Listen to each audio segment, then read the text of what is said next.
Marinaro avec Tony Marinaro. Wow, bello. Va te dire une affaire. T'étais en studio hier à ma gauche. J'ai failli t'appeler après le spectacle télévisuel. Tony, t'es-tu correct? Tu vas-tu bien? Je trouvais que t'avais les bajoux rouges un peu. T'avais l'air affaissé, à pas filer trop. Tabaslac. Ça y va par tous les orifices, mon ami? Dès le moment que je suis arrivé au studio hier, j'étais pas à 100% à ce moment-là. J'ai dit, OK, je vais me forcer un peu, mais j'aurais dû quitter, manquer un peu d'énergie. J'ai fait un peu de radio hier. Mon corps a commencé à s'échauffer un peu. Fait la fièvre hier soir, puis passé la nuit, puis la majeure partie de la journée à la salle de bain. Donc, ça va pas bien. Je voulais être au Centre Bell ce soir, mais écoute, ça n'aurait pas été une bonne idée. Est-ce que tu as installé ton téléviseur au cabinet Joseph? Non. J'ai pas installé mon téléviseur au cabinet Joseph, non. Peut-être une bonne idée? Non. Ou une... Non, parce mais que ton le cabinet TBS Sport Joseph est direct juste sur l'application. C'est parfait. Il est juste à côté, là. Il est juste à côté. Si je dois y aller, je vais y aller. OK. Principale raison pour laquelle le Canadien va gagner ce soir. Je veux ton input. Parce que Cole Caulfield ou Ivan Demidov vont exploser ce soir. Ils sont dus. Caulfield a juste un but dans cette série-là, en avantage numérique. Il n'y a rien qui va pour Ivan Demidov. Il trouve même pas l'espace, puis son tir peut même pas... Tu sais, il est bloqué ou il rate son tir, même dans les avantages numériques. Ils sont trop bons, ils sont trop talentueux. Ils essaient de trouver la solution. Je pense qu'ils ont compris déjà que si jamais ils ne veulent pas aller dans les zones payantes, ils vont pas marquer, puis ils vont devoir faire l'effort d'y aller ce soir. Si Tampa Bay réussit à provoquer la présentation d'un match numéro 7, quelle va être la principale raison? Ça doit être Vasilevskiy qui, lui, a donné un mauvais but le dernier match. Ça doit être Vasilevskiy parce qu'il doit répondre à Jakub Dobeš, qui était incroyable pour le Canadien lors du dernier match avec 38 arrêts sur 40 tirs. Ça doit être le Vasilevskiy qui était parmi les meilleurs gardiens de but de la nationale dans la saison régulière, sinon le meilleur. Le même Vasilevskiy qui est un des meilleurs gardiens de but de la nationale depuis 7-8 ans, qui est allé en 3 finales, qui a gagné 2 Coupes Stanley. Il n'a pas volé un match à date pour son équipe. Il n'y aurait pas meilleur temps que ce soir pour lui. Sais-tu ce que je trouve magnifique? C'est que, comme c'est le meilleur dans le business, il va gagner un autre Vézina, il se retrouve dans la même situation qu'on a vécu tellement souvent ici avec Carey Price. C'est-à-dire que tous les clubs qui affrontaient Carey Price voulaient se prouver qu'ils étaient capables de battre le meilleur goaler au monde. J'ai l'impression que c'est ça l'attitude du Canadien face à Vasilevskiy, puis ça marche, Tony. Ouais. On veut se taper le meilleur goaler sur la planète actuellement, puis ça marche. Oui, ça marche quand tu as du talent, parce que dans les dernières années, Vasilevskiy a réussi à rentrer dans la tête des Canadiens. Il voulait le battre quand même, mais il était trop bon, son équipe était trop forte. Le Canadien n'avait pas de même profondeur. Maintenant, le Canadien ont beaucoup de talent.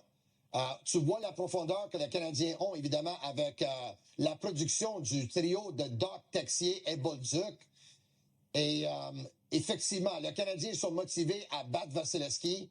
Il n'a pas dit son dernier mot, Vasilevskiy. Ça prend une bonne performance de lui ce soir. Il est capable de le faire, en tout cas. Tony, des 8 séries de premier tour, la plus serrée, c'est celle à laquelle on assiste. C'est la seule où tous les matchs, jusqu'à maintenant, se sont décidés par la faible marge d'un but. En même temps, aucune équipe n'a gagné 2 matchs de suite dans cette série-là. Le Canadien a l'occasion de le faire ce soir. Il a l'occasion de gagner par plus d'un but et il a l'occasion d'imiter les Ducks d'Anaheim et le Wild du Minnesota qui, hier, ont saisi l'opportunité d'en finir à domicile dans un match numéro 6. J'ai choisi les Canadiens en 7 en début de série. Je voudrais pas changer ma prédiction, évidemment, parce que là, si je la change, et ils gagnent ce soir, puis je dis que les Canadiens vont gagner ce soir, je vais avoir gagné ma prédiction. Non, je ne veux pas faire ça, mais je pense que les bonnes équipes, quand ils ont une opportunité de s'en débarrasser de leur adversaire, ils prennent avantage de cette opportunité-là. Puis le Canadien, lors du dernier match, à la maison, le Canadien ont paniqué un peu, le Canadien était nerveux un peu, le Canadien n'a pas su s'adapter à cette situation-là. Ça a été un moment d'apprentissage. On va voir ce soir s'ils ont appris. J'ai comme l'impression que si le Canadien prenne une avance de 2 buts ce soir, les Canadiens vont gagner le match par 3 buts. OK. Advenant une élimination hâtive, une autre, de la part du Lightning, qu'est-ce que Julien Brisebois va être tenté de faire? Notamment dans le dossier de Nikita Kucherov. C'est tricky un peu parce que c'est le deuxième meilleur pointeur dans le hockey depuis 12 ans derrière Connor McDavid. Mais en même temps, de par la manière, son attitude, son langage corporel qui est pas bon du tout, son manque d'engagement dans cette série-là, qu'est-ce que va faire Julien? Il va rien faire. C'est un des meilleurs joueurs au monde. On ne peut pas oublier son parcours, on ne peut pas oublier sa carrière si jamais ils sont éliminés 4 ans de suite. Il faut dire que Kucherov n'a pas été la seule raison pour laquelle le Lightning ont été éliminés les derniers 3 ans. Donc, moi, je pense que ça va être le statu quo. Je pense que ce qu'il a besoin de faire, c'est d'ajouter un bon défenseur à cette brigade défensive-là. Parce qu'on sait que Victor Hedman, il a 35 ans. On sait qu'il a raté 49 matchs cette saison. On sait qu'il a connu une mauvaise saison. C'est plus le défenseur qu'il était, malheureusement, pour lui. Et aussi bon que McDonough, à 36 ans, puis Cernak le sont, est-ce qu'ils sont vraiment des 1 et des 2? J'en doute. Il a besoin d'aller chercher un défenseur. Connor McDavid est en vacances. Il a parlé de son club comme étant une équipe ordinaire. C'est quoi la solution à Edmonton pour essayer de retourner dans la fenêtre d'opportunité? Tout le monde a pensé qu'ils y étaient, sauf moi cette année. Je suis pas surpris du tout qu'ils soient en vacances là. Ça manque de profondeur. Et Denis l'a bien dit, c'est un club de deux joueurs, puis 18 autres, un peu kidam, sortis à gauche, à droite, interchangeables.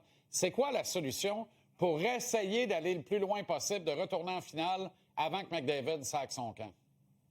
Je ne sais pas s'il y a une solution, honnêtement, parce que quand tu es mal bâti, ça prend des miracles pour essayer de régler ça. Écoute, une des choses, c'est que je pense qu'ils se doivent, durant la saison morte, être intéressés par un gars comme Samuel Montembeault. Et si jamais ils le sont, et si jamais ils peuvent l'acquérir, ils doivent espérer que Montembeault est le gardien de but qu'il a été il y a 1 an. Parce que même s'ils vont le chercher, si Montembeault est le gardien de but qui était cette année, il n'est pas plus avancé. Mais ils ont besoin de commencer avec un gardien de but et un bon défenseur défensif aussi. Je vais te dire une affaire, j'aime tellement Sam, j'y souhaite n'importe où sauf Edmonton. Il n'aura jamais si bien porté son nom. Marinaro, le Sick Podcast. Soigne-toi bien, mon chum. Bon, à lundi. Ciao, ciao. Allez, go, Habs, go.